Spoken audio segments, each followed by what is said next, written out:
여러분 안녕하십니까, 변상옥입니다. 5월 27일 월요일 뉴스가 있는 저녁을 시작합니다. 안녕하세요, 안보라입니다. 잠시 쉬고 돌아온 제 마음은 봄날처럼 참 따뜻한데 오늘 날씨는 제 마음과는 정반대더라고요. 예, 강풍 경보에 호우주의보, 풍랑주의보, 궂은 날씨에 쌀쌀하기까지 했습니다. 네. 내일 낮에는 맑아지고 기온도 오른다고 하는데 아침 기온은 오늘보다 더 낮다고 합니다. 그러니까 일교차가 크죠. 건강 유의하시기 바랍니다. 쌀쌀한 날씨를 물리칠 좀 따끈따끈한 뉴스가 필요한 것 같습니다, 선배님. 그럴 줄 알고 준비했습니다. 예. 칸 국제영화제를 현지에서 취재하고 막 돌아온 윤성은 평론가를 잠시 후에 만나서 훈훈했던 현장 이야기를 들어보겠습니다. 저는 벌써부터 마음이 좀 따뜻해지고 그래요? 있습니다. 뉴스는 샵 0945번 유료 문자 그리고 YTN 라디오 유튜브 팟빵과 함께합니다. 자, 저희 첫 소식 어디로 가볼까요? 첫 소식은 그래도 서늘한 곳으로 가야만 합니다. 서늘한 예, 곳, 네. 외교부로 가보겠습니다. 한미 정상 간의 통화 내용을 자유한국당 강효상 의원에게 누설한 외교관이 중징계가 불가피할 것으로 보입니다. 징계 절차가 좀 본격적으로 이루어지는 것 같습니다. 신속하고 엄정한 처리를 강조한 외교부의 목소리까지 함께 들어보겠습니다. 김세호 기자입니다. 외교부는 한미 정상 간 통화 내용을 누설한 외교관 K씨의 징계 절차에 본격 나섰습니다. 외교부는 보안심사위원회 심의 결과를 바탕으로 오는 30일쯤 외교부 자체 징계위원회를 개최하고 징계 수위를 결정할 예정입니다. 이번 통화 누설은 전혀 공익이 아니라고 선을 그은 강경화 외교부 장관은 온정주의로 흘러서는 안 된다며 엄정한 처리를 강조했습니다. 정상 간 통화 내용은 보안 업무 규정상 누설될 경우 국가안전 보장에 해를 끼칠 우려가 있는 3급 비밀에 해당합니다. 외교관 K씨는 이미 기밀 유출을 인정한 만큼 정직 이상 파면이나 해임 등의 중징계가 예상됩니다. 또 행정부 차원의 징계와는 별도로 사법처벌 가능성도 높습니다. 현행법상 외교 기밀을 누설하면 5년 이하 징역 또는 1,000만 원 이하의 벌금형에 처하도록 하고 있습니다. 외교부는 K씨 이외 한미 정상 통화 내용을 돌려본 다른 외교관들에 대한 징계도 검토하고 있는 것으로 알려졌습니다. 이와 별도로 이번 주 주미 한국 대사관에 대한 감사원의 정기 감사까지 예정돼 있어 보안 사고와 관련한 추가 파장이 이어질 수 있다는 관측이 나오고 있습니다. YTN 김세호입니다. 외교부가 조사한 결과를 내놔봐야 확실히 판단하겠습니다마는 일반적으로 공익적인 내부 고발이라면 우리 사회 전체의 유익함과 건강성을 보호하기 위해서 해야 하는 거죠. 네, 이 고발로 우리 조직이 좀 건강한 조직으로 바뀌었으면 좋겠습니다. 이런 목표도 같이 있는 거죠. 당연하죠. 예. 내가 속한 조직의 부패가 치유되기를 바라면서 조직의 관행에 저항하는 게 공익적인 내부 고발입니다. 그래서 자기 양심을 따르고 또 전문가로서의 직업 윤리도 따라야 하고 네. 또 공무원 신분이라면 개인적인 소신에 앞서서 규정되어 있는 공무 지침, 절차를 지킨다는 공직 윤리도 따라야 하고 그러면서 또 공무원의 정치적인 중립 의무도 지켜야만 하는 거죠. 지켜야 될 게 참 많은 많죠. 것 같습니다. 예, 신중해야 되는 거죠. 네, 자 그렇다면 이번에는 강효상 의원을 둘러싼 움직임도 한번 짚어봐야겠습니다. 우선 민주당의 경우는 강효상 의원을 제명해라 이렇게 예. 요구를 하고 있고요. 검찰에 고발도 했는데요. 외교상 기밀 누설 혐의로 고발을 했고 네. 검찰이 이 사건을 공안 일부에 배당하고 수사에 착수했습니다. 또 한 외교관 출신 인사는요 정치권에 쓴소리도 했더라고요. 이 네. 부분도 좀 짚어주시죠. 정치인이 후배 외교관의 경력을 망가뜨려 버렸다라고 하는 거죠. 지금 한국당의 입장도 상당히 좀 복잡합니다. 의정 활동이었다라고 옹호하고는 있는데 내심 어떻게 빠져나갈 것인가 출구 전략을 고심하는 분위기도 감지가 됩니다. 우철희 기자가 전해드립니다. 더불어민주당은 지도부가 모두 나서서 자유한국당 강효상 의원의 한미 정상 간 통화 내용 유출에 대한 당 차원의 엄중한 조치를 촉구했습니다. 범죄를 넘어 국가 위기를 조장하는 위험천만한 일이라면서 국익과 강효상 의원 중에 무엇을 지킬지 선택하라고 압박했습니다. 개인의 영달을 위해 국가 기밀을 의도적으로 누설했습니다. 정말 잘못된 행동입니다. 자유한국당도 공당으로서 책임지고 마땅한 조치를 내려야 할 것입니다. 이미 검찰에 고발한 데 이어 제명까지 요구했습니다. 자유한국당은 외교기밀인 한미 정상 간 대화 내용을 국익에 반하여 불법적으로 수집하고 누설한 강효상 의원을 제명해야 합니다. 한국당은 청와대가 처음에는 사실 무근이라더니 이제는 기밀 누설이라는 자체 모순에 빠졌다고 거듭 반박하면서 화살을 강경화 외교부 장관에게 겨냥했습니다. 초라한 외교 실책을 공무원 책임 뒤집어 씌우기로 일관하고 있다며 교체를 촉구한 겁니다. 구걸 외교의 민낯이 들키자 외교관의 의도적 유출이라며 마치 기획적 의도가 있는 것처럼 프레임을 짜고 있습니다. 공무원 집단을 정권의 이념투쟁 사령부쯤으로 취급합니다. 바른미래당도 보안과 정보관리 체계에 구멍이 숭숭 뚫렸다며 강경화 장관과 조윤재 주미대사의 책임도 크다고 비판에 가세했습니다. 중대한 국기문란 행위로서 철저히 조사하여 관련자 전원에게 엄중한 책임을 이 지경이 될 때까지 상황을 방치한 강경화 외교부 장관과 조윤재 주미대사도 정치적 책임을.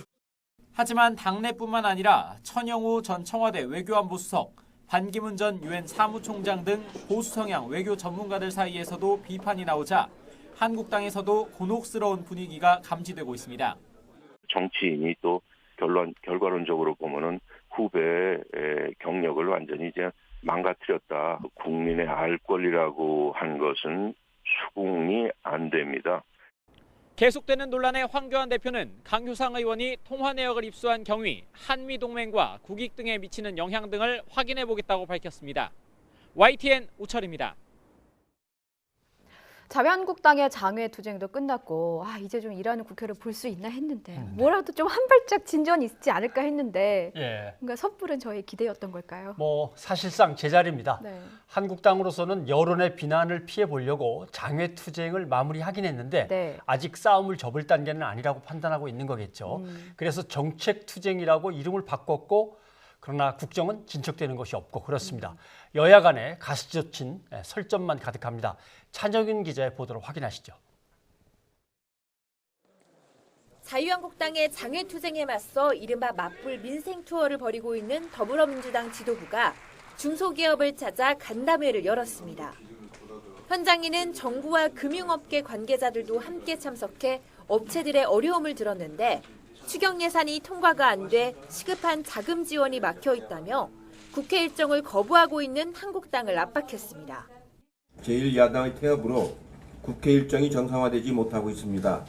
어렵더라도 최대한 빨리 추경안을 통과시켜 기업인 여러분에게 덜 걱정을 시켜드려야 하겠다고 생각을 하고 있습니다.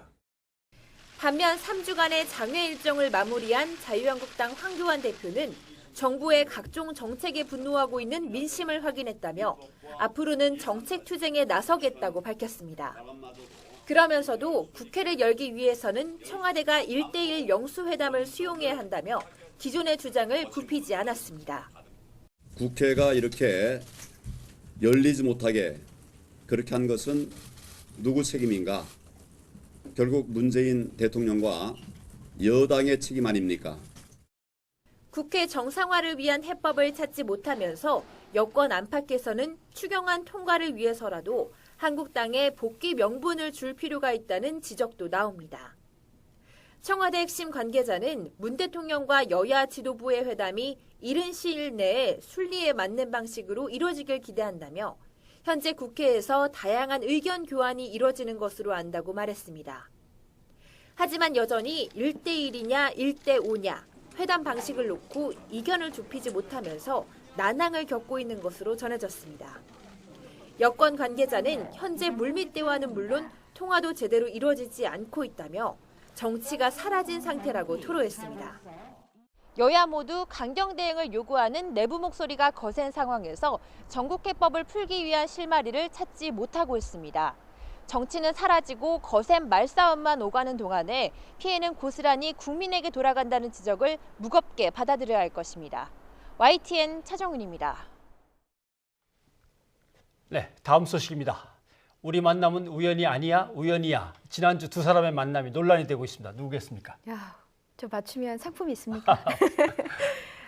여당 싱크탱크의 수장 그리고 정보기관 수장의 만찬 말씀하시는 거죠. 그렇습니다. 국정원의 정치 개입이다. 아니다. 단순한 지인의 모임이다. 뭐 의견이 팽팽한데 선배님께서는 어떻게 보시는지요? 글쎄요.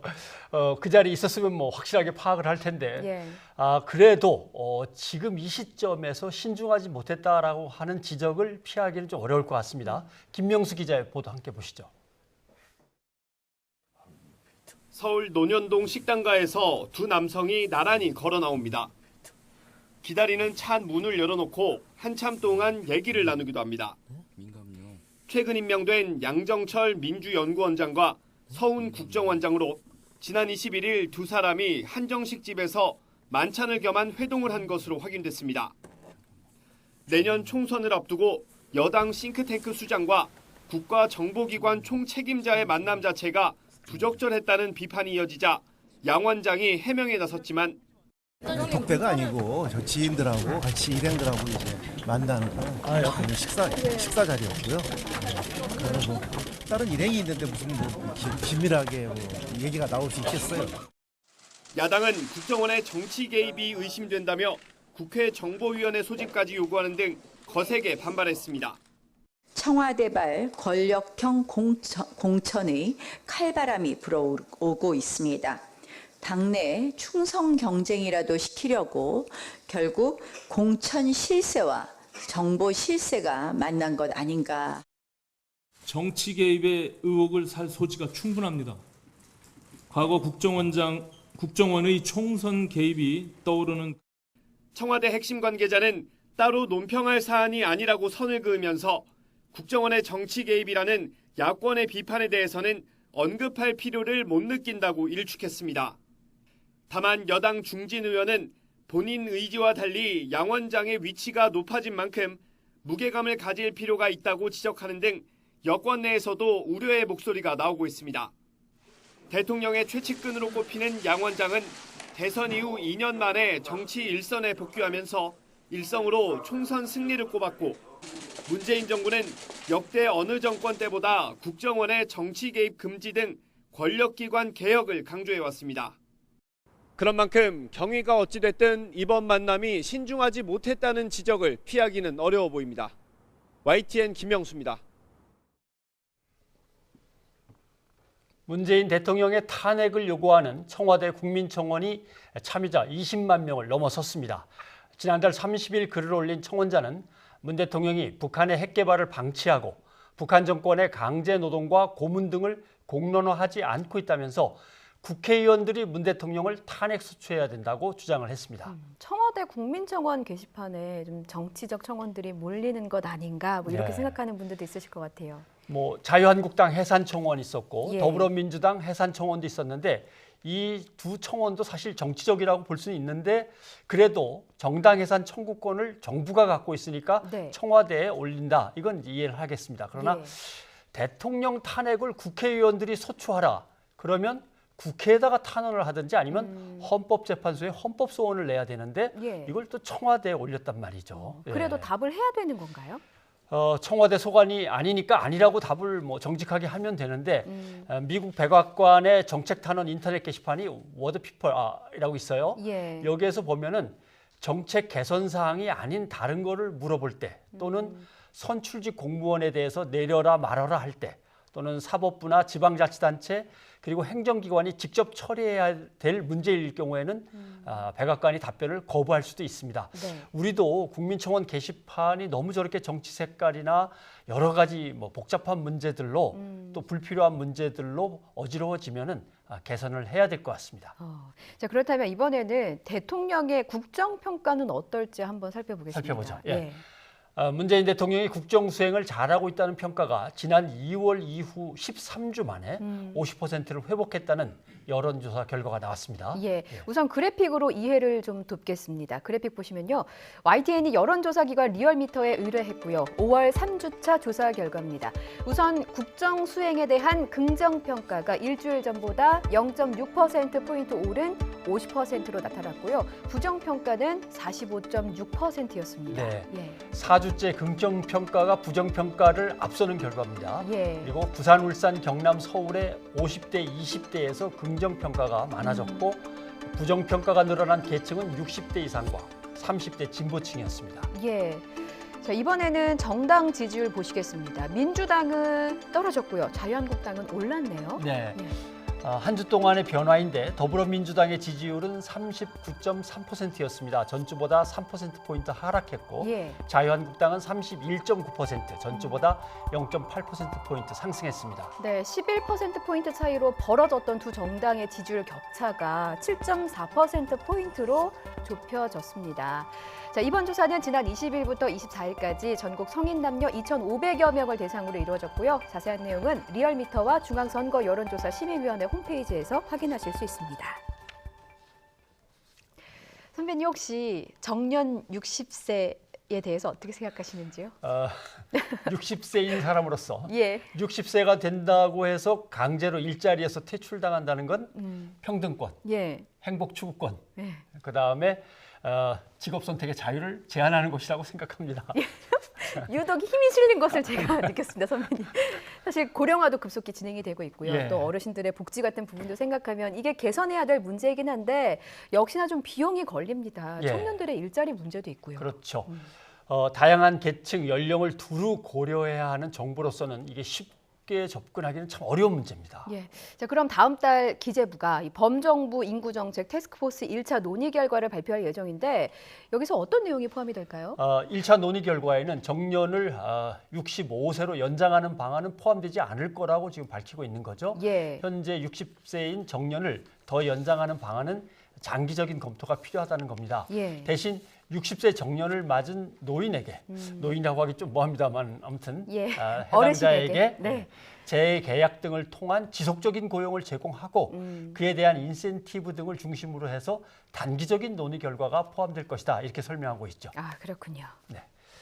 안앵커, 예. 운전할 때 제일 신경 쓰이는 부분은 어느 겁니까? 아무래도 안전거리 확보. 안전거리 확보? 예, 그리고 저는 좌회전, 우회전 할 때 특히나 이때가 좀 다 조심스럽더라고요. 예. 예. 그런데 교통사고가 나긴 났는데 내가 뭐 어쩔 수 없는 상황에서 아무것도 할 수 있는 게 없었는데 교통사고가 나버렸다. 예. 그래도 잘못이 없는 것 같은데 보험회사에서는 쌍방과실로 정하는 경우가 많죠. 예, 사실 뭐 억울할 때도 있다 이렇게 시청자 여러분도 좀 생각하실 것 같은데 앞으로는요 가해자 100% 과실이 인정이 되는 사례가 생깁니다.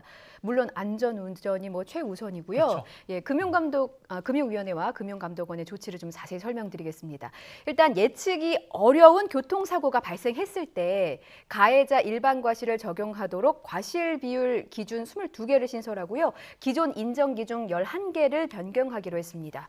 뭐 대표적으로 직진 차로로 가던 차가 좌회전 차량과 부딪힌 경우 예. 기존에는 쌍방 과실로 처리가 됐습니다. 그런데 이제는 좌회전한 차의 100% 과실 비율이 바뀌었습니다. 예. 또 하나 설명드리면 이 점선 중앙선이 있는 왕복 2차선 도로가 있지 않습니까? 예. 이때 추월로 발생한 사고의 경우도 추월한 차량의 100% 과실로 바뀌었습니다. 해군 청해부대 입항 환영 행사에서 훗줄 사고로 숨진 고 최종군 하사가 영면에 들었습니다.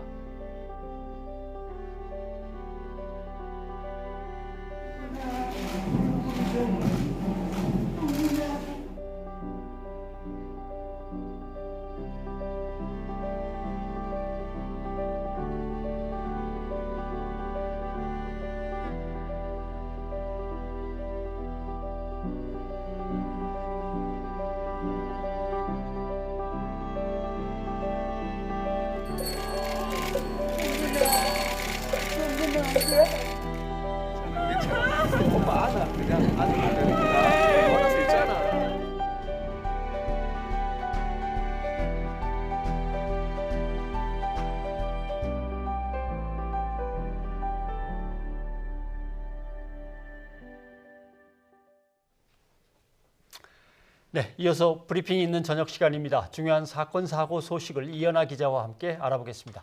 어서 오십시오. 네. 안녕하십니까. 첫 번째 소식은 뭡니까? 네, 그 청해부대 최영암 입항 행사 중 발생한 호줄 사고 소식입니다. 예. 오늘 이 사고로 숨진 고 최종군 하사의 연결식이 진행이 됐었습니다. 앞서서도 저희가 좀 영상을 좀 소개해드렸었는데요.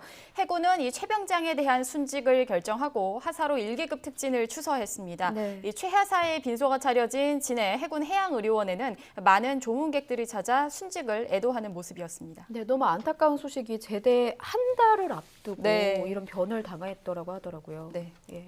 그 뭐 지금까지 밝혀진 이 내용을 좀 간략하게 말씀을 드리면요. 네. 지난 24일 오전 10시 15분쯤에 발생을 했습니다. 경남 창원의 진해 해군기지 사령부내 부두에서 열린 청해부대 최영암 입항 행사 중에 이 선수 쪽 갑판에서 7인치짜리 헛줄이 끊어지면서 사고가 발생을 했습니다. 네. 이 끊어진 헛줄에 맞은 최 하사는 병원으로 옮겨졌지만 숨졌고요. 다른 군인 4명도 다쳐 치료를 받고 있는 중입니다.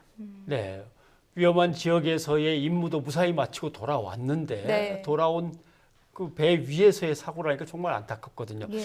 막을 방법이 전혀 없었던 건가요? 전문가들을 취재해 보니까요, 이 사고를 막을 수 있었다. 그러니까 이렇게 숨지는 일까지 발생하지 않을 수 있었다라는 의견까지 나오고 있습니다. 예. 일단은요, 국방부에 오늘 있었던 브리핑 먼저 보고 설명드리도록 하겠습니다.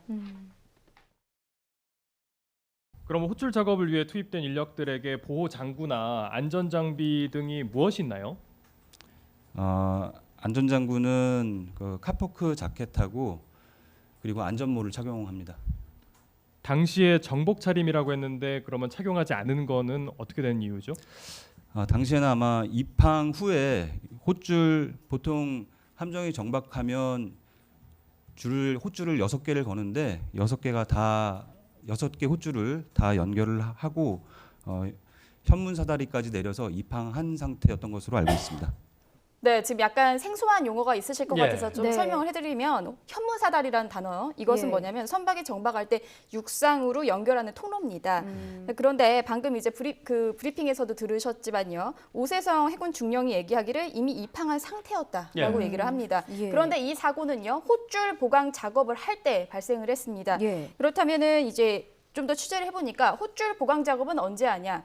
뭐 일단 첫 번째는요, 최초 헛줄을 묶을 때 계산이 틀렸을 때입니다. 자, 그리고 두 번째는요, 처음 계산했을 때와 기상 상황이 달라졌을 때인데 뭐 갑자기 바람이 세게 불거나 파도가 세게 치거나 뭐 이런 변화가 있을 수 있는데요. 예. 일단은 헛줄 보강 작업도 역시 헛줄을 묶는 작업인 만큼 위험 가능성이 있었다면 아까 브리핑에서 들으신 것처럼 예. 안전장구를 착용하는 것이 마땅했다라는 예. 의견입니다. 자, 이것은요, 이 숨지고 그리고 부상당한 이 군인들 5분이 모두 헛줄 작업에 참여했을 때의 이야기고요. 만약 이들이 직접 보강 작업에 참여를 하지 않았다 하더라도 헛줄이 끊어져서 다칠 경우의 그 거리가 있지 않습니까? 네. 예, 예. 그 거리 내에 배치하지 않았음이 맞지 않냐라는 전문가들의 의견까지 있습니다. 그 얘기를 들으니까 정말 더 안타까운데요. 그럼 앞으로 이 사고 조사는 어떻게 진행이 되는 건가요? 일단 현재 25일부터요, 해군 작정사령부 주관으로 해서 예. 합동 사고조사위원회가 조사 중입니다. 뭐 사고 원인과 현장 조사를 두루두루 하고 있는데 네. 일단 이 끊어진 헛줄에 대해서는 첫 번째 이제 밝혀진 것이 규격을 통과한 제품이다라고 했는데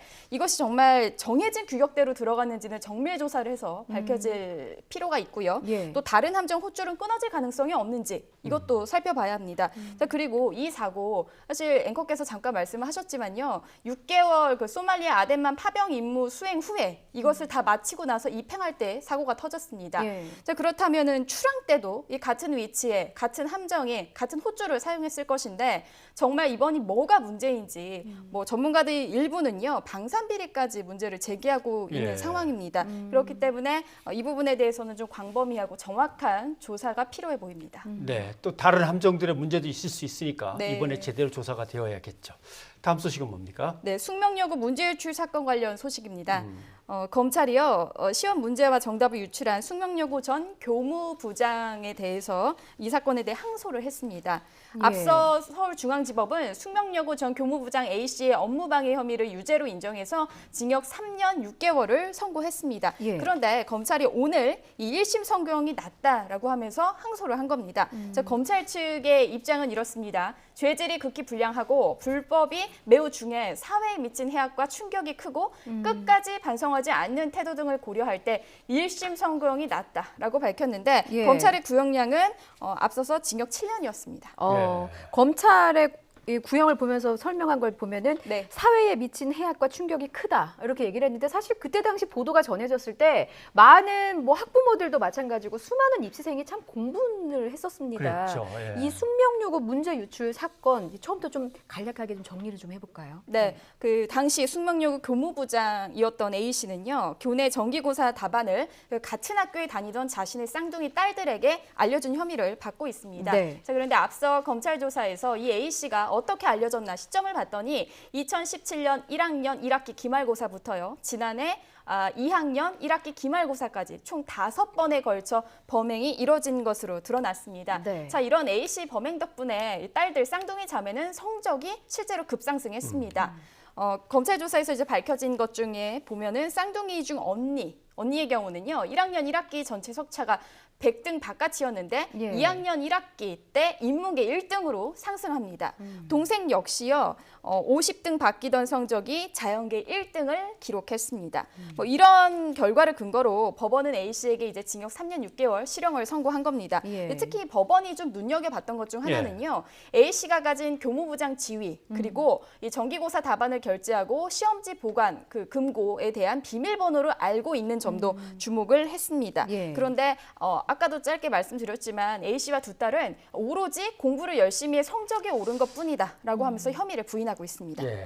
그런데 아버지가 가르쳐준 내용을 시험 볼 때 이용을 했다면 두 딸도 공모자인 거는 분명해서 두 딸은 그럼 재판이 어떻게 진행이 됩니까? 네, 이 쌍둥이 딸들에 대한 첫 재판은요. 다음 달 4일 열릴 예정입니다. 그런데 검찰이 이 쌍둥이 자매에 대해서는 기소는 하지 않고 서울가정법원 소년부로 넘겼습니다. 현재 이 쌍둥이 딸들은 숙명여고에서 퇴학당할 상태인데요. 만약 유죄가 인정된다 하더라도 뭐 보호 처분 등을 마치면 검정고시를 통해서 고졸 자격을 얻고 대학 진학도 가능한 상황이긴 합니다. 그렇군요. 다음 소식도 어쩌면 연장선이 아닐까 싶은데 대학판 숙명여고 사건으로 불리는 소식입니다. 이번에는 대학에서 비슷한 일이 소개해 주시죠. 아주 고등학교, 대학교 아니, 공부 열심히 그냥 성실히 열심히 하는 학생들과 학부모는 굉장히 좌절할 만한 소식이에요. 그렇죠. 공분을 터뜨릴 만한 일인데요. 학교는 서울과기대입니다. 서울과기대 교수가 자신이 재직 중인 이 대학에 자기 아들도 똑같이 다녔는데 이 아들에게 강의 시험 문제를 빼준 혐의로 재판에 넘겨진 사건입니다. 참. 좀 자세히 소식을 좀 들어보죠. 네, 이 문제 유출 사건은요. 지난해 국회에 교육위 국감에서 의혹이 처음 제기가 됐습니다. 그 다음에 교육부가 자체 감사 후에 지난해 11월 수사를 의뢰하면서 시작이 됐습니다. 검찰 수사 결과 이 교수는 서울과기대 전기정보공학과 소속 62살 이모 교수입니다. 이모 교수는요. 2014년부터 3차례 걸쳐서 동료 교수, 신모 교수로부터 수업 자료를 받아 해당 수업을 듣는 자신의 아들 A씨에게 전달을 합니다. 전달 방법은 이메일이었는데요. 이 자료에는 과거 해당 수업 시험 문제, 정답지까지 포함이 되어 있었습니다. 근데 검찰 조사에서 좀 새롭게 나온 것이 이 교수가 이 신 교수에게 자료를 받을 때 외부 강의 필요하다라고 거짓말을 해서 받은 것으로 밝혀졌습니다. 일단 이 사건을 수사 중이던 서울 북부지방검찰청은 이모 교수를 공무상 비밀 누설과 위계 공무 집행 방해 혐의로 불구속 기소했습니다. 교수인 아버지와 학생인 아들이 같은 학교에 다녔는데 어떻게 학교가 모를 수가 있는 건가요? 그러게요. 이게 참 듣고도 많은 분들이 놀랐던 부분 중 하나인데요. 사실 이 교수의 아들인 A 씨는 처음부터 이 서울과기대 학생은 아니었습니다. 편입한 것인데요. 이 학생을 보면 2014년 서울과기대 편입학 전형을 통해서 들어온 학생인데 편입학 전형 당시 면접을 봅니다. 면접 점수가 100점 만점에 94점을 받았습니다. 굉장히 고점을 받았네요. 네, 그렇죠. 그리고 그 아버지 학교에 편입한 이 A씨는요. 이후 아버지가 담당하는 강의를 8개나 수강을 하는데 모두 A+ 학점을 받았습니다. 예. 여기에 대해서도 부정한 행위가 있는 거 아니냐라는 의혹이 있어서 검찰 역시 이제 수사를 했는데 뭐 관련 증거는 발견되지 않아서 무혐의 처분을 받긴 했습니다. 근데 원래 이제 이 교수 같은 상황에서는 당연히 학교에 알려야 합니다. 아버지와 아들이 같은 학교를 다니고 있다는 거 알려야 하는데 이 교수가 숨기면서 감쪽같이 아무도 모르고 지나간 것이죠. 예. 뭐 어쨌든 이 앞서 보도한 숙명여고 사건이나 이 서울과기대 사건 공통점은 사실 뭐 교육의 객관성, 공정성을 훼손했다는 점에서 모든 이가 분노를 하고 있는 공통점이 있는 것 같습니다. 네. 이현아 기자 수고하셨습니다. 감사합니다. 네, 변상욱의 뉴스가 있는 저녁 함께하고 계십니다. 저희 샵 0945번, 긴 문자는 100원, 짧은 문자 50원으로 시청자 여러분의 의견을 받고 있죠. 네. 예. 많은 의견 주시면 저희가 방송에서 소개하도록 하겠습니다. 그리고 유튜브와 팟빵으로도 함께합니다. 댓글 올려주시면 저희가 자막으로도 보내드립니다. 네. 오늘 날씨가 좀 쌀쌀했다고 네. 제가 앞서 말씀을 드렸잖아요. 그런데 제주도는 지금 바람 때문에 무척 고생하고 있다고 합니다. 뭐 폭우, 강풍으로 제주공항의 항공기 140여 편의 운항에 차질이 빚어지고 있다는 소식입니다. 네, 지금 제주 전역에 강풍주의보가 내려진 상태고요. 많은 비가 내리면서 한라산 입산은 전면 통제됐습니다. 바다의 물결도 높습니다. 풍랑특보가 내려져서 소행 여객선 운항도 통제된 상태입니다. 네. 제주뿐만 아니라 남부 해안 지역에도 피해가 속출하고 있습니다. 안전사고에 각별히 유의하시기 바랍니다. 네, 이 태풍급 비바람의 현장은 아수라장인데요. 차상은 기자가 현장 모습 담아왔습니다. 건물을 둘러싸고 있던 구조물이 힘없이 무너져 내렸습니다. 부산 중구의 한 신축 공사장 안전 가림막이 붕괴한 건 낮 12시 반쯤. 강한 바람에 무너진 가림막이 도로를 덮치면서 관광버스 일부가 파손되는 피해가 났지만 다행히 다친 사람은 없었습니다. 많은 비와 함께 강풍주의보가 내려진 부산 지역에서 피해 신고가 잇따랐습니다. 신호등이 뽑혀나갈 듯이 바람에 흔들리고 간판이 건물에 간신히 붙어있다는 신고등이 접수돼 소방대원들이 안전조치에 나섰습니다. 항만에 쌓여있던 빈 컨테이너들이 바람에 무너졌습니다. 강풍 피해를 우려해 부산신항의 컨테이너 하역과 이동이 전면 중단되면서 물류 처리에 차질을 빚었습니다. 바다에는 풍랑주의보가 내려진 가운데 선박 전복 사고가 났습니다. 낮 12시 반쯤 부산 두도에서 2.2km 떨어진 해상에서 청소선이 전복됐습니다. 선원 1명은 근처에 있던 다른 배에 구조됐지만 선장과 기관장 등 2명이 실종돼 해경이 수색 작업을 벌이고 있습니다. 부산 지역의 순간 최대 풍속은 초속 23.2m로 태풍과 견줄 만한 수준이었습니다. 저기압 영향으로 남에서 남서풍이 강하게 불었는데요. 지형적인 영향으로 특히 부산과 남해안은 강풍주의보가 발효 중입니다. 오늘 밤까지 해안을 중심으로 바람이 매우 강하게 불겠으니 시설물 등 각종 안전사고에 남해안과 울산 등 남부지방 곳곳에서도 많은 비와 함께 강한 바람이 불면서 피해가 속출했습니다. YTN 차상은입니다.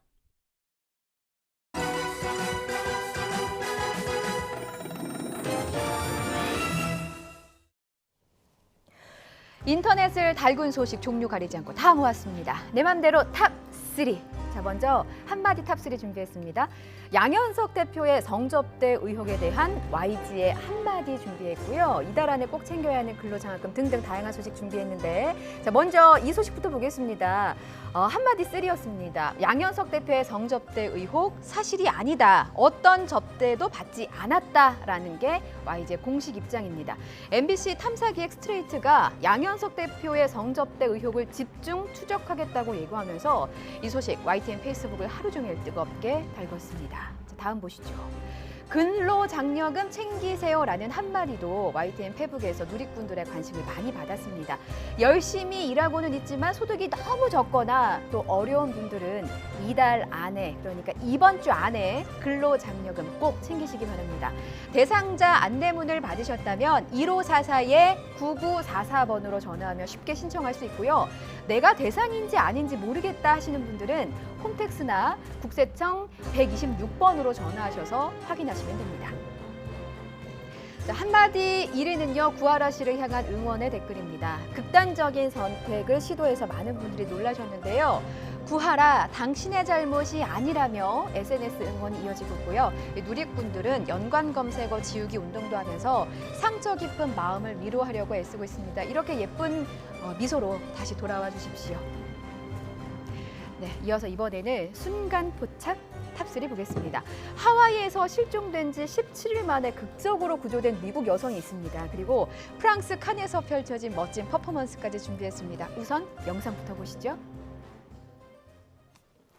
하와이 마우이 섬에서 산책길에 실종된 어맨다 엘러입니다. 실종 72시간이 지나자 공식 수색 활동이 끝났지만 친구들과 자원봉사자들은 포기하지 않았습니다. 엘러 역시 포기하지 않았고요. 벌레와 산딸기 등을 먹으면서 끝까지 버텼는데 신이 이곳에 있었습니다. 엘러는 실종 17일 만에 수색대에 순간 포착됐고요. 무사히 구조됐습니다. So I think that's the biggest thing is, the last 17 days of my life have been the toughest days of my life. Wanting to give up, and it did come down to life and death, and I had to choose. And I chose life. I wasn't going to take the easy way out. 네, 얼른 회복하길 바라겠습니다.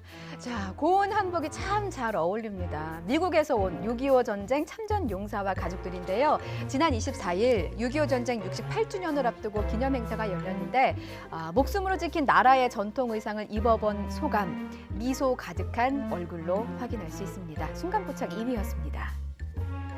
자, 순간 포착 대망의 1위는 류이쩌 팀의 만장일치로 결정됐습니다. 칸이 선택한 영화 기생충. 봉준호 감독은 이렇게 무릎을 꿇고 존경과 애정을 가득 담아 황금 종려상의 트로피를 배우 송강호 씨에게 바쳤습니다. 이렇게 멋진 퍼포먼스에 칸을 환호성으로 가득했는데요. 잠시 후 문화를 읽는 저녁에서 칸에서 현장 취재한 윤성훈 평론가 만나봅니다. 생생한 뒷이야기 들어볼게요. 내 맘대로 탑3였고요. 류이쩌는 60초 뒤에 다시 오겠습니다. 네가 내 대신 얘 과외 선생님 좀 해줘라. 영어. 기정이가 그렇게 손대주가 좋다며? 서울대학교 문서 위조학과 뭐 이런 거 없나? 그동안 미술쌤도 여러 명 바꿔가면서 해봤는데요. 하나같이 한 달은 못 버티더라고요. 지금 진짜로 이상한 게 온 것 같아. 계획이 뭐예요?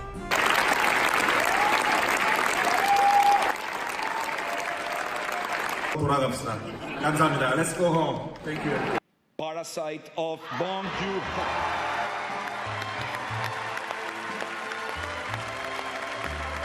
12살의 나이에 영화 감독이 되기로 마음먹었던 되게 소심하고 어리숙한 영화광이었습니다. 예. 이 트로피를 이렇게 손에 만지게 될 날이 올 줄은 상상도 못했습니다.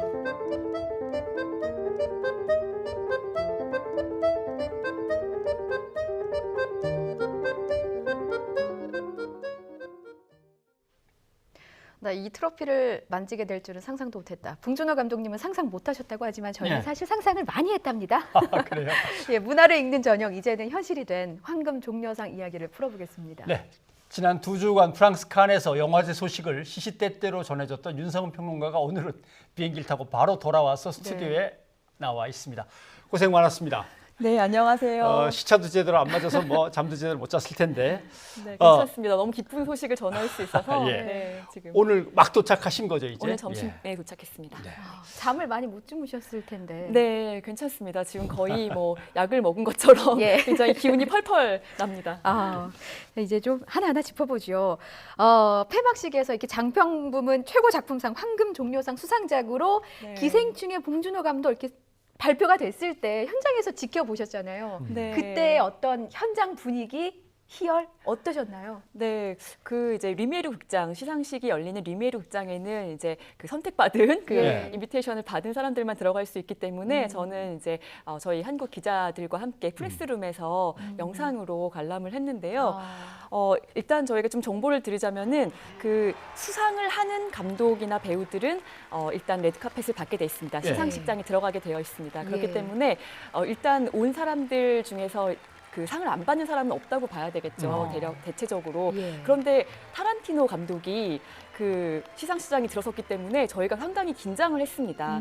영화는 이렇게 소문이 별로 좋지 않았고 저도 그렇게까지 훌륭한 작품이라고 생각하지 않았지만 워낙 이번에 화제성을 가져왔던 감독이기 때문에 무려 브래드 피트와 레오나르도 디카프리오가 함께 그 영화에 출연했었고 봉준호 감독의 기생충과 같은 날 상영되면서 굉장히 많은 화제를 몰고 왔었거든요. 그래서 혹시라도 또 타란티노 감독에게 큰 상이 가면 어떡할까라고 그렇게 걱정을 하고 있었고 끝까지 이름이 불리지 않아서 아니 그러면 혹시 우리가 황금종려상을 놓치는 것이 아닐까 프레스룸에서는 굉장히 큰 걱정을 하고 있었습니다. 그런데 이제 정말 기생충에게 큰 상이 돌아갔고요. 나중에 알아보니까 이제 그 영화 배급사 관계자들은 이미 알고 있었다고 해요. 타란티노가 상을 받지 못할 것이라는 것을 알고 있었기 때문에 시상식장 안에서는 오히려 느긋하게 황금종려상인 거를 나중에는 직감했다고 합니다. 뭐 큰 상을 받으면 제작자, 감독 그리고 출연했던 배우가 끌어안고 축하하는 거는 당연한 거지만 봉준호 감독하고 이 송강호 배우의 그 포옹을 보면서 야, 두 사람은 뭔가 브로맨스 케미 뭐 이런 게 있는 것 같다. 좀 두 사람이 특별한 어떤 인연이나 사이가 계속 이어졌던 모양이죠. 네, 그렇습니다. 두 사람이 처음 만난 것은 그 모텔 선인장이라는 영화의 그 오디션에서였다고 하는데요. 그때 이제 무명 연극 배우였던 송강호 씨가 오디션을 보러 왔을 때 사실 오디션에서는 탈락을 했지만 조 감독이었던 그 봉준호 감독이 굉장히 그 젠틀하고 또 친절하게 그 왜 떨어졌는지에 대해서 이렇게 미안해하면서 그렇게 이야기를 해줬고 그때 이제 송강호 씨는 이 감독이 감독으로 데뷔하면 내가 정말 출연해야겠다라는 그런 생각을 했다고 합니다. 친절하네요. 당신은 우리 영화에 이런 점하고 맞지 않아서일 뿐이지 뭐 못하는 게 아니니까 뭐 이런 식으로 격려 편지를 보내는 모양이군요. 아마 그때부터 좀 흑심이 있지 않았을까. 봉 감독으로서도 그런 생각도 듭니다. 두 사이의 특별한 관계를 볼 수 있는 인터뷰 내용이 있는데요. 한번 들어보시죠. 영화란 게 감독 혼자 하는 작업이 아닌데 이 송강호 선배처럼 위대한 배우들, 우리 영화의 훌륭한 배우들이 뿜어내는 에너지 이 두 가지가 어필하는 것이 아닌가 저는 생각이 듭니다. 20년 가까이 작업을 하면서 참 배우로서 행복하죠. 이런 훌륭한 감독과 계속 작업을 할 수 있다라는 것이 배우 입장에서는 행운을 넘어서 이게 되게 큰 복을 받는 그런 느낌이죠. 네, 뭐 앞서 선배님께서 브로맨스라고 얘기를 해주셨는데 뭐 제가 이렇게 본 느낌은 브로맨스를 넘어서 이제는 가족이 아닌가. 그렇죠. 그런 끈끈함마저 그런 느껴지는 느낌이 것 드네요. 같습니다. 저는 보면은 또 약간 야구에서 그 투수와 포수 배터리, 같은 명 배터리 같은 그런 느낌도 듭니다. 그 봉 감독님의 수상 소감을 좀 보면은 12살 나이에 영화 감독을 꿈꾼 어리숙하고 뭐 소심한 영화광이었다라고 말씀을 하셨지만 어쨌든 한국 영화에 굉장히 큰 획을 그었기 때문에 어리숙하다고 말씀하시기는 겸손한 표현이겠죠.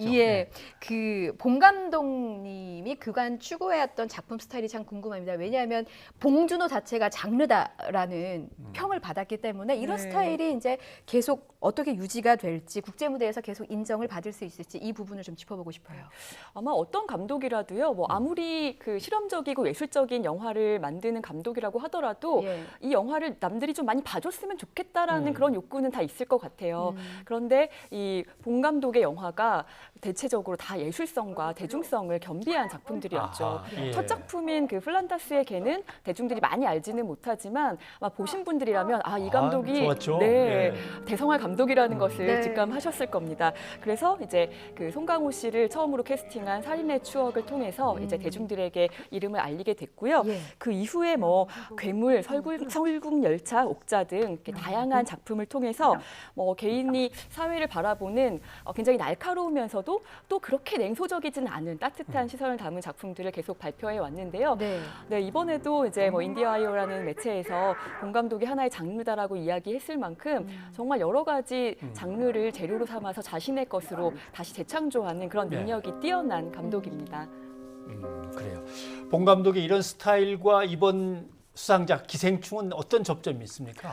네, 뭐 이때까지 우리가 봐왔던 본 감독의 장점들, 뭐 디테일함이라든가 대사의 맛이라든가 연기 연출력이라든가 이런 것들은 다 살아 있는데요. 조금 더 제 생각에는 정교해지고, 네, 그리고 위트가 더 큰 영화라고 할 수가 있습니다. 그래서 뭐 영화가 이때까지 굉장히 재미있고 그 흡입력 있게 대중들을 이렇게 몰고 갔던 것은 사실이지만 이렇게 다양한 장면에서 이렇게 웃음을 유발하는 영화들 중에서도 이 작품은 굉장히 그 많은 웃음을 줄 수 있는 그런 작품이에요. 이게 언제부터 볼 수 있는 거죠? 네, 저희 30일 날 개봉을 앞두고 있습니다. 예. 네, 내일은 이제 기자시사회가 있고요. 예.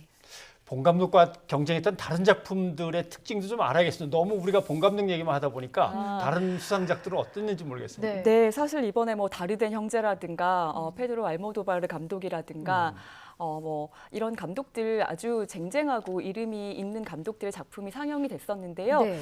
사실 좀 본인들의 전작들을 뛰어넘지는 못했다라는 평가가 많았는데 그래도 이제 페드로 알모도바르 감독의 페인 앤 글로리가 굉장히 평점도 높았고 그 예술성이 높은 작품으로 이렇게 평가를 받고 있었고요. 그리고 이번에 이제 여성 감독이 4명이 경쟁 부문에 진출했습니다. 네, 그 중에 셀린 시아마 감독의 Portrait of a Lady on Fire라는 이 작품은 또 굉장히 많은 호응을 얻어서 이번에 같이 그 수상자 명단에 올랐는데요. 저희는 끝까지 좀 경합을 벌이지 않을까 했는데 맨 처음에 이제 각본상을 받아서 조금 저희로서는 안도했었던 네, 그런 경쟁작이었습니다. 저는 의미 있게 본 부분이 이겁니다. 올해 칸 영화제가 뭐 추구한 가치라고 해야 될까요? 그것이 바로 이제 성평등 부분인데, 그랬죠. 흑인 여성이 심사위원 대상을 받았습니다. 남다른 의미를 좀 부여할 수 있을 것 같아요. 네, 그렇습니다. 그 흑인 여성 감독이 지금 경쟁 부문에 진출하는 것 자체가 72년 칸 영화제 사상 처음이거든요. 그래서 이제 본인은 이 사실을 알고 좀 씁쓸했다. 하지만 이제 기뻐할 일이기도 하죠. 지금부터라도 좀 바꿔나갈 수 있는 그런 계기가 될 수 있으니까요. 이 흑인 감독이 흑인 여성 감독 마티 디옥 감독의 그 아버지는 굉장히 유명한 작곡가입니다. 토마스 크라운 어페어라는 그 영화의 작곡을 했었던 작곡가고요. 그리고 또 삼촌이 그 하이에나라는 작품으로 이미 칸 영화제에서 황금 종려상의 후보에 올랐었던 그런 영화를 만든 영화인 가족이라고 해도 될까요?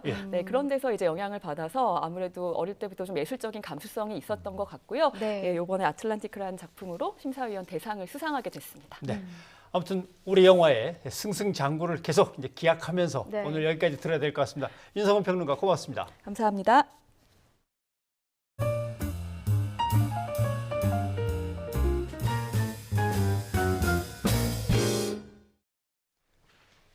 일본을 국빈 방문 중인 도널드 트럼프 미국 대통령이 북한의 경제 청사진을 내세우며 거듭해서 비핵화 결단을 촉구했습니다. 비핵화가 실현될 때까지 대북 제재를 유지한다는 원칙도 재차 확인했습니다. 조수연 기자입니다. 방일 사흘째 아베 총리와 정상회담을 마친 뒤 함께 취재진 앞에 선 트럼프 대통령. 양국 공동 현안인 북핵 문제를 거론하면서 북한을 향해 압박과 유화 메시지를 동시에 던졌습니다. 먼저 북한의 경제적 잠재력을 재차 강조했습니다.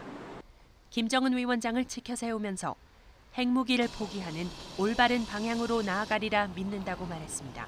He knows that with nuclear that's never going to happen. Only bad can happen. He understands that. He is a very smart man. He gets it well. 하지만 북한의 진전된 비핵화 조치까지 제재 해제는 없다는 점을 분명히 했습니다. 북미 협상 속도 조절론도 다시 꺼내들었습니다. I'm in no rush at all.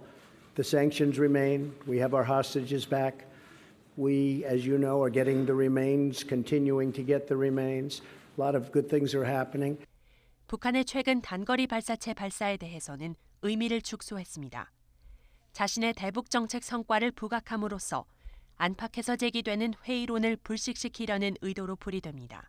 Very importantly, there's been no nuclear testing for 2 years. There have been no long-range missiles going out, and I think that someday we'll have a deal. 트럼프 대통령이 북한의 밝은 미래라는 종착역을 강조하며 대화의 문을 열어둔 가운데 교착 상태인 북미 협상을 다시 궤도에 올리는 계기가 마련될지 주목됩니다. YTN 조수연입니다. 지난 25일 세계보건기구 총회에서 게임 중독을 질병으로 분류하는 안이 만장일치로 통과됐습니다. 게임 업계와 문체부는 여전히 반발하고 있지만 의료계는 당연한 수순이라는 입장을 보입니다. 자세한 얘기를 한양대학교 정신건강의학과의 노성원 교수를 연결해 알아보겠습니다. 노 교수님. 네, 안녕하세요. 한양대병원 정신건강의학과 노성원입니다. 게임이라고 하는 게 우리로서는 어떤 한류의 한 축이기 때문에 좀 신중하게 접근할 필요가 있다라는 얘기도 나옵니다만은 의학적인 근거로 이게 게임이 중독이 되는 이유는 어떤 겁니까? 우선 어떤 특정한 행동을 질병으로 인정하기 위해서는 세 가지 조건이 필요합니다. 첫 번째가 이 질병의 뇌 과학적인 기전이 밝혀져야 되고요. 두 번째는 질병 고유의 자연사적 경로를 알아야 됩니다. 세 번째가 정신행동 문제로 인해서 공중보건학적 폐해가 얼마나 나타나는지 세 가지 측면에서 다 근거가 있어야 이걸 질병으로 비로소 인정할 수 있게 되는데 이번에 WHO에서는 게임 사용 장애를 이러한 면에 있어서 다 근거가 있다고 판단한 것입니다. 간단하게 잠깐씩 설명을 드리자면 이 질병 자연사적 경로 관련해서는 이제 2014년 이전부터 이미 독일이나 싱가포르, 대만에서 게임 중독에 대한 3개 이상의 그 장기 추정 연구가 수행됐고 또 이후로는 이제 노르웨이나 독일, 네덜란드, 호주, 싱가포르, 타이완, 한국에서도 게임의 중독적 사용으로 인해서 다양한 기능 손상이 발생하고 이런 병적인 상태가 일정하게 발생하고 유지된다는 것이 보고됐습니다. 또 뇌과학적인 측면에 있어서는 이제 단기적으로는 이제 이런 중독을 일으키는 물질이나 행위는 뇌에 있는 도파민 회로에 작용해서 도파민을 분비시키고요. 또 장기적으로 이런 행동을 반복했을 때 도파민 회로에서의 신경 적응의 변화가 일어난다는 것이 뇌파나 뇌영상 연구를 통해서 밝혀졌습니다. 마지막으로는 이제 과도한 게임 이용으로 인해서 이제 건강상의 문제가 생기게 되는데요. 충동 조절이나 감정 조절 기능이 떨어진다는 것이 연구 결과에서 지속적으로 보고돼서 비로소 인정이 되게 된 것입니다. 네, 질병이면 치료를 받아야 한다는 건데 치료는 그럼 어떤 식으로 받게 됩니까? 네, 맞습니다. 이제 치료가 중요하게 되겠는데요. 이제 그동안에 병원에 오는 환자분들께는 크게 약물 치료와 인지행동 치료 이 두 가지를 적용했습니다. 약물 치료는 대개 이제 이런 게임 장애 환자분들이 가지고 있는 공존 정신과적 증상, 즉 불면증이나 불안, 우울, 충동성, 자살 사고 이런 것들에 대해서 검증된 약물 치료를 시행하고 있고요. 또 정신사회적 치료로서는 이제 인지행동 치료 프로그램 같은 걸 통해서 과도한 게임 사용을 좀 줄이고 또 앞으로 이제 재발하지 않도록 하는데 도움이 되는 치료를 하고 있는데 무엇보다 중요한 것은 이번에 이제 게임 사용 장애가 질병으로 공식적으로 등재가 됨으로써 보다 근거 있고 효과성 있는 치료법들이 개발될 수 있는 계기가 되었다는 게 무엇보다 중요하다고 할 수 있겠습니다. 예. 그렇다면 의료계에서도 게임 중독을 이제 본격적으로 치료할 준비 같은 것이 돼 있어야 될 것 같은데 어느 정도 준비가 돼 있는지 그리고 정부가 나름대로 보조를 맞춰서 지원해야 한다면 어떤 것들이 필요한지 그것도 좀 지적을 해주시죠. 네, 중요한 말씀인데요.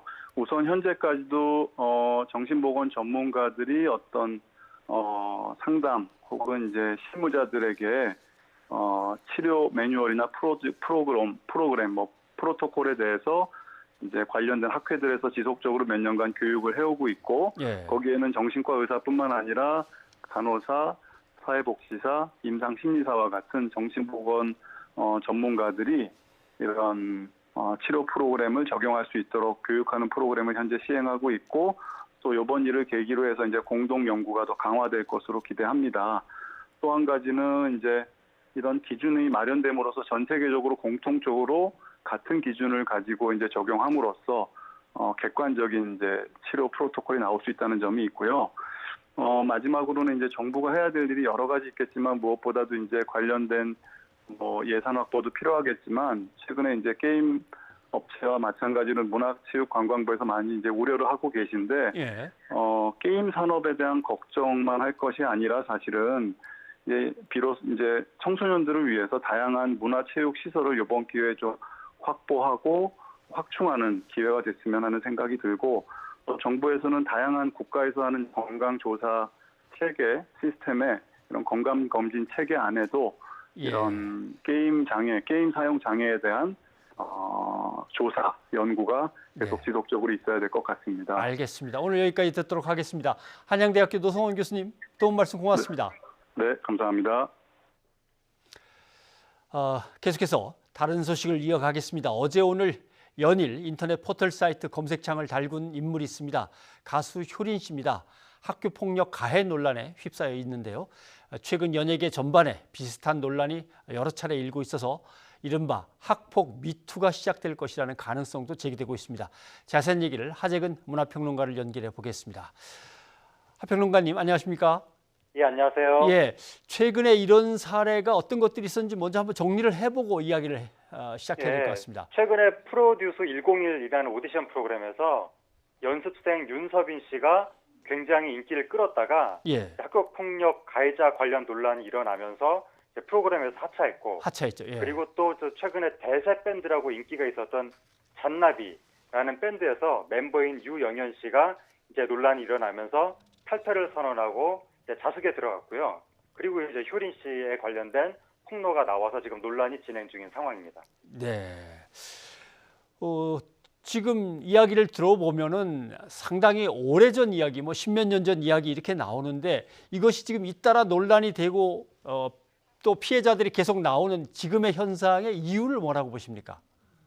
지금의 현상의 이유는 일단 효린 씨 사건의 경우에는 사실관계를 아직 모르기 때문에 거기에 대해서 그 원인을 말할 수는 없는데 일반적으로 말씀을 드리자면 일단 그 연예인을 뽑을 때 보통 뭐 외모라든가 끼라든가 뭐 능력이라든가 이런 걸 중시해서 뽑지 뭐 과거 전력을 조사한다거나 뭐 인성을 특별하게 뭐 알아본다거나 이러지 않았기 때문에 이제 과거에 문제 행적이 있었던 사람들이 연예인이 좀 일부 됐었던 것 같고 아니면 연습생이 됐다거나 그런데 그러한 사람한테 과거에 피해를 받았던 일반인이 옛날에는 자기 목소리를 사회에 낼 방법이 없었는데 요즘 인터넷을 통해서 목소리를 낼 수 있게 되다 보니까 이제 그런 분들이 이야기를 하는 것 같고 그리고 또 일반 대중들 사이에서 학교 폭력에 대한 경각심이 굉장히 커져서 그렇게 피해자라고 하는 분들의 목소리가 나왔을 때 격려해주고 응원해주고 이런 일들이 나타나니까 또 다른 피해자들이 그 모습을 보면서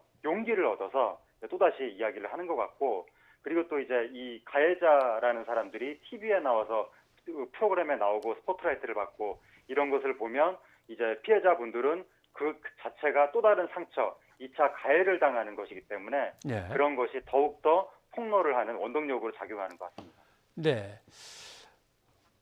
그러나 과거 학창 시절의 문제들이 한참 지나서 활동 중인 이런 가수나 또는 다른 연예인들에게 계속 등장을 한다면 기획사 입장에서는 그러면 사람을 뽑을 때 인성관계를 다시 파악하고 교우관계, 과거 학창 시절의 문제까지 검증하는 시스템을 갖춰야 되는 건지 진짜 평론가께서 보시기엔 어떻습니까? 예, 근데 문제는 기획사한테 수사권도 없고 뭐 아무리 과거사를 알아본들 그 과연 그 뒷조사를 얼마나 할 수 있을 것이며 또 뒷조사를 한다고 했을 때 이게 또 인권 침해 문제도 생길 수 있기 때문에 뭐 그렇게 쉬운 문제는 아닌데 다만 그 이 검증 시스템을 만드느냐 만들지 않느냐 뭐 그것을 따지기 이전에 이런 인성 문제나 과거사 문제에 대한 경각심 자체가 없었다 과거에는. 그래서 앞으로는 좀 그런 경각심을 업계에 있는 사람들이 가질 필요가 있고 그러니까 연예인으로서의 끼나 외모 이상으로 인성, 과거사 문제 이런 것도 매우 중요하다는 거를 좀 인식을 하고 뭐 과거사를 이렇게 뭐 수사 수준으로 탈탈 털지는 못한다고 하더라도 이제 연예인 지망생의 친구들을 통해서 평판을 줘야 하는 수준까지는 뭐 할 수 있지 않겠는가. 그리고 이제 자신이 과거에 무슨 잘못을 저질렀는지는 자기 본인이 제일 잘 알 테니까 그 연예인 지망생한테 그런 얘기를 자꾸 해줘야 되겠죠. 그 자신이 과거에 잘못을 저질렀다면 그건 절대로 덮을 수가 없다. 피해자가 언제든지 고발할 수가 있기 때문에 과거를 덮고 연예인은 되겠다는 생각 자체를 하지를 말고 스스로 거취를 정리하거나 아니면 피해자하고 미리 문제를 해결해야 된다. 이런 이야기를 기획사에서 연예인 지망생들한테 계속 해줘야 될 것 같습니다. 네. 아무튼 이런 사건들을 계기로 해서 아예 학원에서 학교에서 현장에서의 어떤 괴롭힘이나 이런 것들은 좀 확 줄었으면 좋겠습니다. 네, 오늘 도움 말씀 고맙습니다. 감사합니다. 하재근 문화평론가였습니다. 네, 이번에는 삼성 바이오로직스 분식 회계 의혹을 짚고 넘어가 보겠습니다. 검찰이 이 대출과 상장 과정도 자세히 들여다본다고 하는데 네. 이거는 어떤 의미를 갖고 있습니까? 회계 부정이 실제로 이루어졌다면 부풀려진 회사의 가치를 이용해서 진행된 대출, 네. 상장 역시 이것도 사기일 수 있다고 보는 거죠. 예. 그렇다면 이 사기 혐의액을 계산해 보면 최소 얼마가 돼야 되나요? 회계 부정이 인정이 될 경우라는 전제가 붙습니다만 네. 그렇다면은 최소 조 단위로 가겠죠. 2조가 넘을 것으로 지금 예상이 되는데 권남기 기자의 설명을 들어보시죠. 지난 2015년 회계기준 변경으로 삼성 바이오로직스가 얻은 장부상 이익은 4조 5천억 원에 이릅니다. 앞서 금융당국이 분식회계라고 지적한 부분입니다. 회계 부정 의혹을 수사 중인 검찰은 부정하게 부풀려진 기업 가치를 바탕으로 이뤄진 대출 역시 범죄가 될 수 있다고 보고했습니다. 검찰은 삼성 바이오로직스의 회계 기준 변경 전후를 모두 살피는 것으로 전해졌습니다. 회계 부정이 사실이라면 금융당국이 지적한 변경 후 부풀려진 4조 5천억 원을 포함해 바이오젠사의 콜옵션 부채 1조 8천억 원 상당을 반영하지 않은 이전 상황에 이뤄진 대출도 문제가 될 수 있기 때문입니다. 이와 관련해 앞서 공개된 삼성 바이오로직스 내부 문건을 보면 삼성 측은 콜옵션을 부채로 반영할 경우 자본 잠식 상태가 돼 차입금 상환과 신규 차입, 상장이 모두 불가능하다는 분석을 내놨습니다. 콜옵션과 대출, 상장과의 인과관계를 삼성 측이 잘 알고 있었던 셈입니다. 검찰은 삼성 바이오로직스에 대출을 해준 시중은행들로부터 관련 기록을 넘겨받아 분석 중인 것으로 전해졌습니다. 검찰은 이와 함께 지난 2016년 11월 삼성 바이오로직스의 코스피 상장 과정 역시 마찬가지 이유로 주목하고 있습니다. 부풀려진 재무제표를 바탕으로 상장이 됐다면 투자자 등을 속인 게 됩니다. 검찰은 앞서 지난 3월 한국거래소 압수수색에서 확보한 삼성 바이오로직스 상장 자료를 분석 중입니다. 삼성 바이오로직스의 회계 부정이 인정될 경우 이에 따른 대출이나 상장 사기 혐의 액수는 최소 2조 원을 넘길 것으로 보입니다. YTN 권남기입니다. 네, 이번에 샵 0945번 그리고 유튜브 팟빵으로 들어온 시청취자 의견 소개하겠습니다. 네, 8239님. 정년 연장에 대해 우울하지 않으면서 유쾌하게 생각해 볼 수 있게 해주셨습니다. 네. 예, 그런 거에 다행입니다. 사실 이게 우리 모두의 문제니까 예. 중지를 모아볼 필요가 있을 것 같고요. 9007님께서는 보수와 진보를 떠나 국익을 외면하는 정치인, 놀고 먹는 정치인이 누구인지 잘 살펴서 총선에서 심판하자, 퇴출하자 이런 의견 총선에서. 주셨네요. 예. 2369님, 군부대 안전사고의 요인을 미리 잘 살펴서 아까운 장병들의 희생이 더는 없도록 합시다라고 의견 주셨습니다. 네, 고 최종근 하사의 호줄 사고 관련한 네. 의견인데 유튜브에서 라파엘님께서도 아직 젊은데 너무 안타깝다는 그렇죠. 의견 주셨습니다. 예. 네, 이화근님 이렇게 이름이 되어 있으신 것 같은데 숙명여고 교무부장은 나쁜 사람이다. 반성도 하지 않고 어떻게 끝까지 이렇게 시침이 떼냐 그 얘기 같습니다. 예. 선생님이 정말 그러면 안 된다라고 하시는데 교육은 신뢰가 무너지면 교육 현장을 어떻게 버텨야 될지 정말 생각이 나지 않습니다.